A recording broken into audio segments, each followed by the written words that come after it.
안녕하세요. 비탐성에 오신 빛의 교회 지체 여러분들을 사랑하고 축복합니다.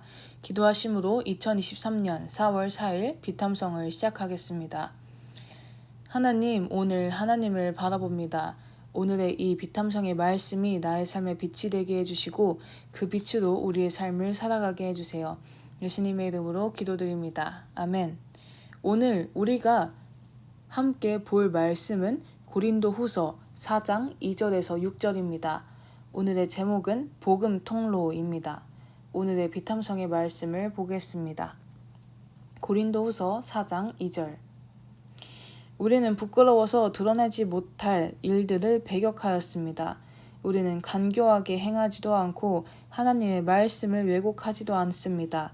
우리는 진리를 환히 드러냄으로써 하나님 앞에서 모든 사람의 양심에 우리 자신을 떳떳하게 내세웁니다. 아멘. 바울은 세 가지의 것을 하지 않았다고 이야기합니다. 첫째, 부끄러워서 드러내지 못할 일들을 배격하며, 둘째, 간교하게 행하는 것을 하지 않고, 셋째, 하나님의 말씀을 왜곡하지 않았다고 이야기합니다. 여기에서 부끄럽다, 첫 번째에 나오는 그 부끄럽다라는 단어는 킹제임스 버전에서 보면은 dishonesty라고 나옵니다. 정하지 않은, 올바르지 않은, 부정한 것이며 주로 법규를 위반한 범법 행위를 이야기하는 단어라고 합니다. 즉, 바울은 하나님의 법에 위반하여 부정한 일들을 배역한다고 이야기하는 것이죠. 둘째, 여기에서 두 번째에서 간교하다라는 단어는 간사하고 교활하다라는 뜻입니다. 간사하다라는 것은 자기의 이익을 위하여 나쁜 꾀를 부리는 등 마음이 바르지 않다는 뜻이며, 교활하다라는 것은 간사하고 꾀가 많다는 뜻입니다. 즉, 바울은 자신의 이익을 위해 누군가를 속이는 나쁜 꾀를 부리지 않았다고 이야기하는 것이죠. 마지막으로 바울이 하지 않은 것은 하나님의 말씀을 왜곡하지 않은 것입니다. 여기에서 사용한 왜곡이라는 이 단어를 개역 개정 성경에서 보면 혼잡하게 하다라는 단어로 사용합니다. 이 단어는 당시에 술에 물을 섞는다거나 혹은 도박꾼들이 자신이 원하는 결과를 얻기 위해 주사위에 납을 섞는 것 등을 이야기할 때 쓰이는 단어였습니다. 즉, 바울은 자신이 원하는 결과를 얻거나 자신이 하고 싶은 말을 하기 위해 하나님의 말씀에 다른 말씀을 더 넣어서 혹은 빼서 말하지 않았다는 것이죠. 바울은 이 세 가지의 것들을 하지 않으며 진리를 환히 드러냈다고 이야기합니다. 그저 진리인 하나님의 말씀만 가감없이 환히 드러내었다는 것입니다. 그랬더니 어떻게 되었나요? 하나님 앞에서 모든 사람의 양심에 자기 자신, 우리 자신을 떳떳하게 내세웠다고 이야기합니다. 하나님 앞에서도 그리고 다른 모든 사람들 앞에서도 떳떳하다고 이야기하는 것이죠. 즉, 바울은 하나님의 말씀을 전할 때 자신의 삶의 모습을 정결하게 하며 하나님의 말씀을 자기 자신의 생각에 맞게 바꾸지 않았다는 것입니다. 우리는 다른 이들에게 하나님의 말씀을 전할 때 둘 중에 하나에 너무 많은 신경을 쓰기도 합니다.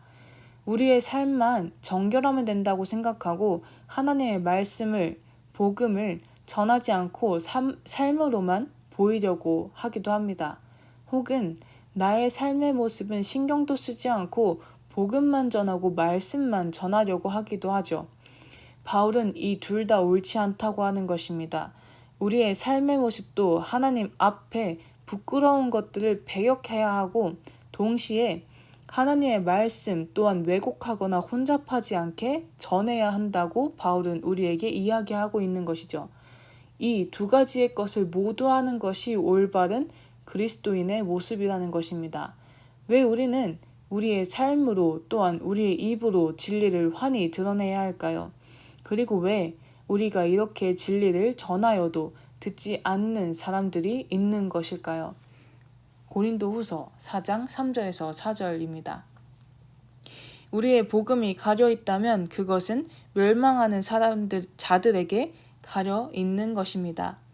그들의 경우를 두고 말하면 이 세상의 신이 믿지 않는 자들의 마음을 어둡게 하여서 하나님의 형상이신 그리스도의 영광을 선포하는 복음의 빛을 보지 못하게 한 것입니다. 아멘. 바로 멸망하는 자들에게 가려져 있기에 우리가 전하는 하나님의 진리가 가려져 있는 것입니다. 그 멸망하는 자들은 어떤 자들인가요? 바로 세상의 신, 마귀로 인하여 마음이 어둡게 된 믿지 않는 사람들입니다. 그들은 하나님의 형상이신 그리스도의 영광을 선포하는 복음의 빛을 보지 못합니다. 여기에서 형상, 이 하나님의 형상에서 나오는 이 형상은 원어로 아이콘입니다. 우리가 아는 바로 그 아이콘이요. 예를 들어서 우리가 유튜브를 틀려고 해도 우리는 유튜브의 아이콘을 클릭해야 합니다. 하나님을 완전히 볼 수 있는, 하나님을 만날 수 있는 그 아이콘, 우리가 클릭해야 하는 그 아이콘이 바로 예수 그리스도라는 것이죠. 그리고 그 영광을 선포하는 것이 우리가 전하는 복음이라는 것입니다. 가장 거룩하고 빛나시는 하나님의 그 영광의 빛을 보지 못하는, 하나님을 믿지 못하는 사람들은 세상의 신이 그들의 마음을 어둡게 했기 때문에 그들은 하나님을 믿지 못한다고 바울은 이야기합니다. 이 말씀 어디선가 많이 본 것 같습니다. 요한복음 1장 4절에서 5절입니다. 그에게서 생명을 얻었으니 그 생명은 사람의 빛이었다. 그 빛이 어둠 속에서 비치니 어둠이 그 빛을 이기지 못하였다. 아멘. 여기에서 어둠이 그 빛을 이기지 못하였다라고 하는 그 말에서의 이 이기지를 성경 하단에서 찾아보면 깨닫지 혹은 받아들이지로 해석할 수 있다고 이야기하는 것을 볼 수 있습니다. 즉 어둠은 그 빛을, 하나님의 영광의 그 복음의 빛을 이야기할 수 없다는 것이죠. 이렇게 빛을 이해할 수 없는 어둠의 사람들 속에서 살아가는 우리에게 바울은 이렇게 이야기합니다. 고린도후서 4장 5절. 우리는 우리 자신을 전하는 것이 아니라 예수 그리스도를 주님으로 선포합니다. 우리는 예수로 말미암아 우리 자신을 여러분의 종으로 내세웁니다. 아멘. 우리는 우리 자신을 전하는 것, 우리의 생각, 지식, 경험을 기반으로 그들에게 복음을 바꾸어서 전하는 것이 아니라고 이야기하는 것입니다. 우리는 그들에게 어떠한 좋은, 수려한, 수사 여구나 그들에게 특별한 것을 주면서 복음을 전하는 것이 아니라 그저 예수 그리스도가 주님이라는 단순한 말을 선포해야 한다는 것입니다. 왜 우리는 이렇게 전해야 할까요? 왜 똑똑한 다른 말로, 다른 방법으로 전하는 것이 아닐까요? 그리고 과연 복음의 빛을 보지 못하는 어둠에 있는 그 사람들은 끝까지 복음의 빛을 보지 못하는 것일까요? 고린도후서 4장 6절입니다. 어둠 속에 빛이 비쳐라 하고 말씀하신 하나님께서 우리의 마음속을 비추셔서 예수 그리스도의 얼굴에 나타난 하나님의 영광을 아는 지식의 빛을 우리에게 주셨습니다. 아멘. 우리가 그저 단순히 하나님의 복음을 전해야 하는 이유, 그리고 지금 복음의 빛을 보지 못해 하나님을 믿지 않는 사람들에게도 복음을 전해야 하는 그 이유는 하나님께서 그들의 마음속에 빛을 비추실 것이기 때문입니다. 우리가 본래 하나님을 믿지 않았어도 믿게 되었듯이요.